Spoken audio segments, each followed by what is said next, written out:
All right, this coming to us from the world of, I guess this is news. The beloved M&M spokescandies have been indefinitely retired after criticism for being too woke. Oh, what a sad yet somehow hilarious story this is. But what's even more sad and hilarious is the way the media is talking about it. The legacy media is covering it. So we're going to talk about that in just a second. But first, let's talk about these poor M&Ms who have lost their job.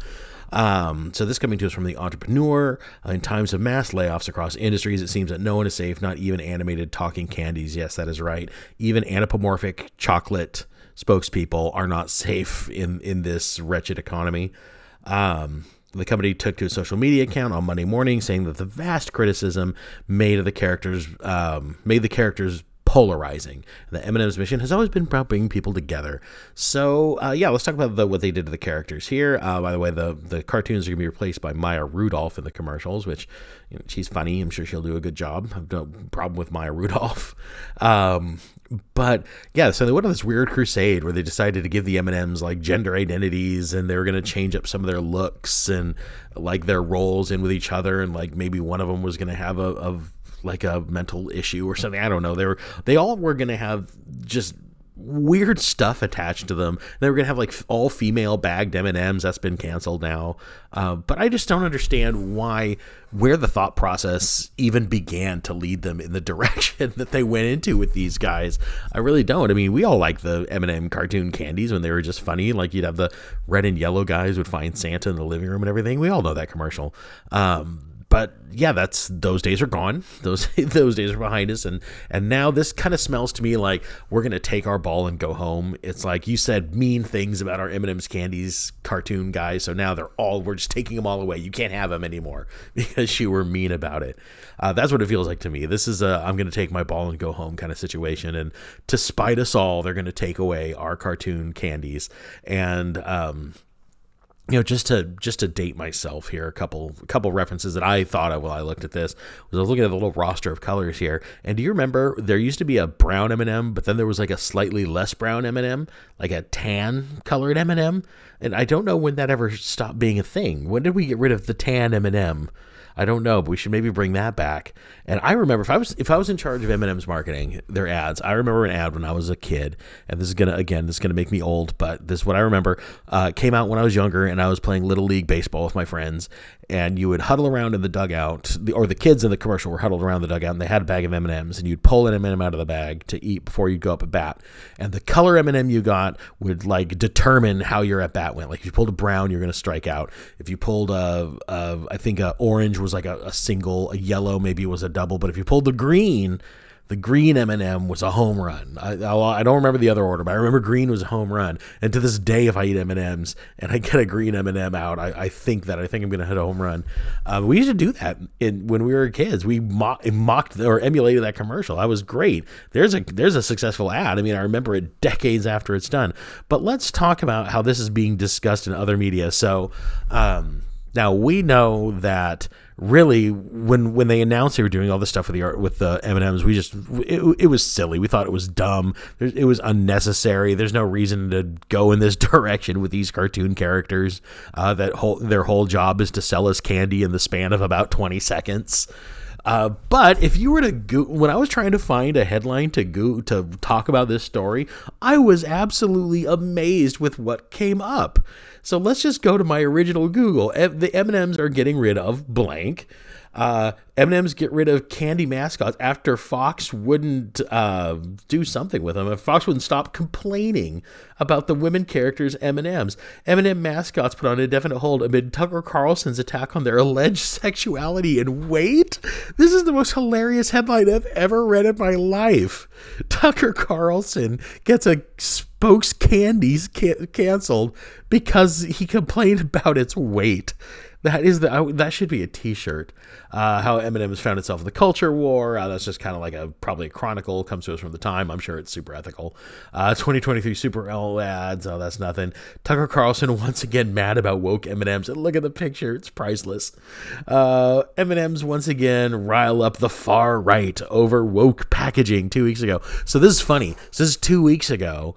And M&M's is basically like, or these media outlets like, oh, look at M&M's. They're really riling up the chubs right now. They're all angry. And now here we are today. Now the M&M's have completely pulled this advertising thing back, and even the candies themselves, the spokes candies themselves, are completely gone.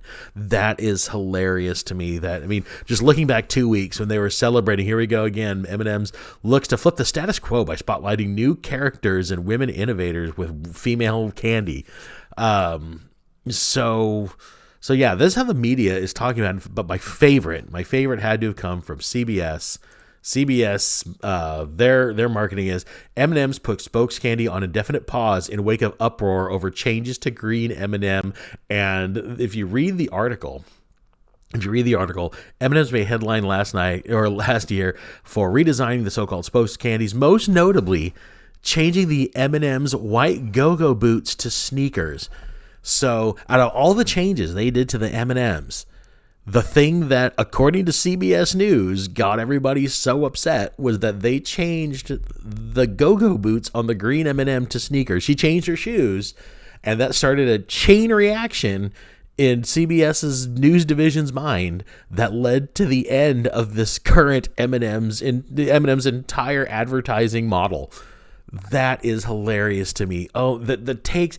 If you were of a certain mindset and you see a story, the mental gymnastics you have to go to make sure that it doesn't throw your narrative off. I mean, would it just be too hard to say that M&M mishandled their brand? They made some foolish decisions that didn't resonate well with their customer base, and so as a result they're having to make changes. That's really what it is. And that's not having to say, oh, gone too woke, you're doing X, Y, and Z. No, it's you tried something, it didn't work, people thought it was silly, people thought it was foolish, and maybe some people got a little offended over it. So that's not the goal and none of that is the goal of advertising. So you dial it back, you start over from scratch, which is kind of what they're doing. I think they're overcorrecting by completely, throwing all 7 of the talking M&Ms into the unemployment line.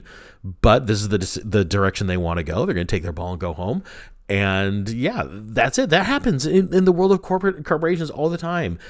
People try things and it either doesn't work or gets old or gets tired, or in the case of M&M, you take it in a bad direction.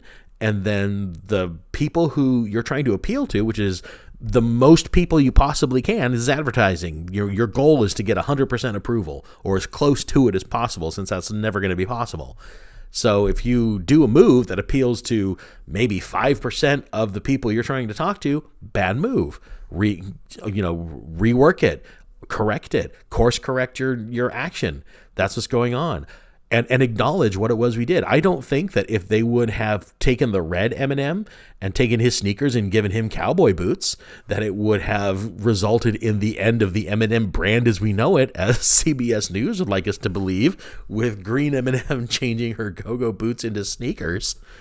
So, yeah, I think this is hilarious. What a tiny little microcosm examination of how we can take a story with such a simple, or take something so simple as cartoon M&Ms, put it through this filter, overthink the concept to where we have female, male M&Ms, this gender identity, that gender identity, this character can't wear these shoes because it means this, and blah, blah, blah.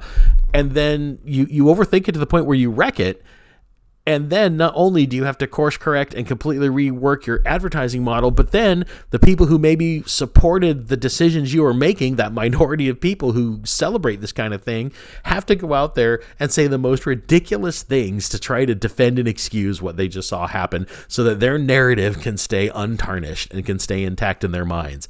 How hilarious is this? It really is. It's just funny. I'm sad that I'm not going to see little talking M&Ms on TV anymore. I mean, I'm going to admit some of their commercials I've found very funny in the past, especially like the Super Bowl ads they've put out. And now we're just going to see Maya Rudolph talking about M&Ms while sitting in a chair or something. But yeah, this is great. What a learning moment we have just seen, my friends. So I'm going to leave it there. Let's talk in the comments below. Are you going to miss the cartoon M&Ms, or was it maybe just time for them to go? Is it time for them to be put out to pasture and maybe find something else? I mean, for years and years, Taco Bell had a talking Chihuahua that sold all of their food, and then eventually time came that he had to be done. And I think maybe the advertising Grim Reaper has come for the M&Ms. So let's talk about the comments below. While you're down there, please do all the usual stuff. Hit like, subscribe to the channel if you're not already a subscriber. I would really love to have you. Maybe someday I'll get to talk about comics again. I don't know if the world ever, regains sanity, and that's the most interesting thing in the day. Again, we'll talk about it. I'll probably, hopefully, try to do a review this Wednesday when I read some stuff. But in the meantime, I'll talk to you on the next video. See you there. Bye.